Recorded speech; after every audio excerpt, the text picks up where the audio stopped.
நண்பர்களே, நான் இன்னைக்கு உங்களுக்கு ஒரு கதை சொல்ல போறேன். அந்த கதைய கேட்டு நல்லா ஷேர் பண்ணுங்க, சப்ஸ்கிரைப் பண்ணுங்க, என்ஜாய் பண்ணுங்க. வாங்க கதைக்குள்ள போயிடலாம். ஒரு ஊர்ல ஒரு செல்வந்தர் இருந்தார்.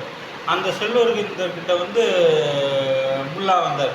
முல்லா கடன் வாங்குறதுக்கு என்ன சொல்லி அப்படி இவர்கிட்ட கடன் வாங்கலாம் அப்படின்னு யோசனை பண்ணிட்டு வந்துட்டே இருக்கும்போது, அப்புறம் செல்வர், ஐயா ஐயா, எனக்கு தெரிஞ்ச ஒரு ஏழை வெளியில் 1000 பொற்காசுகள் கடன் வாங்கிட்டு அவன் வட்டியும் கொடுக்க முடியாமல் எதுவும் குடிக்க முடியாமல் அவன் ரொம்ப கஷ்டப்படுறான்.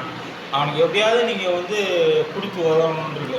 உங்களுக்கு அடுத்த மாதம் நான் உங்களுக்கு இந்த பணத்தை கொடுத்துட்றேன் அப்படின்றது. உடனே அந்த செல்வந்தரம், இந்தாங்க 1000 பொற்காசு அப்படின்னு கொடுத்துட்டு அந்த ஏழையை போய் காப்பாற்றுக்கணுங்க. ஐயா, அந்த ஏழை நான் தான் அப்படின்ட்டு வாங்கிட்டு போகிறேன். உடனே செல்வந்தர், ஆஹா, நம்மளை ஏமாற்றி வாங்கிட்டு போயிட்டாங்க. அப்புறம் ஒரு 2 மாதம் கழிச்சு வந்தார்.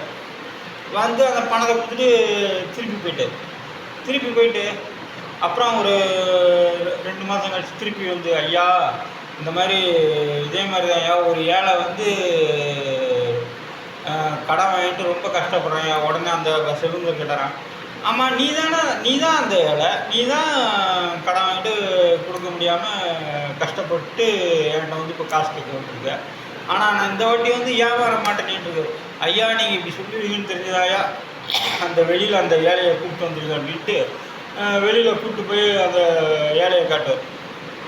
ஏழையை காட்டின உடனே சரி அப்படின்ட்டு 1000 பொற்காசை கொடுக்க போவார். உடனே இவர் முல்லா வாங்கிப்பார். முல்லா வாங்கிட்டு, ஐயா இந்த வாட்டி மனுஷங்க, இந்த வாட்டி என்னை ஏமாற்றி இல்லை, இந்த ஏழைக்கு தான் தேவை, ஆனால் நீங்கள் ஏழையை காட்டினா தான் கொடுப்பீங்கன்ட்டு தான் நான் ஏழையவே கூப்பிட்டு வந்தேன் அப்படின்ட்டு அவரை காட்டு அவரே போயிடுவார். இப்போ இதுலேருந்து கடன் வாங்குறதுக்கு ஏமாற்றி 2 வாட்டி வாங்கிட்டார். ஆனால் எப்பயுமே மனுஷன் கடன் வாங்காமல் இருக்கிறது தான் நல்லது. அப்புறம் அதே மாதிரி இன்னொரு கதை, தேனீக்கள்லாம் போயிட்டு மரத்துக்கு போயிட்டு பூலேருந்து மகரந்த சேகரிக்கிறது, தேனை சேர்த்து வைக்கிறது. இதை பார்த்து அந்த ஈங்களுக்கு ரொம்ப கேவலமாக இருந்தாங்க.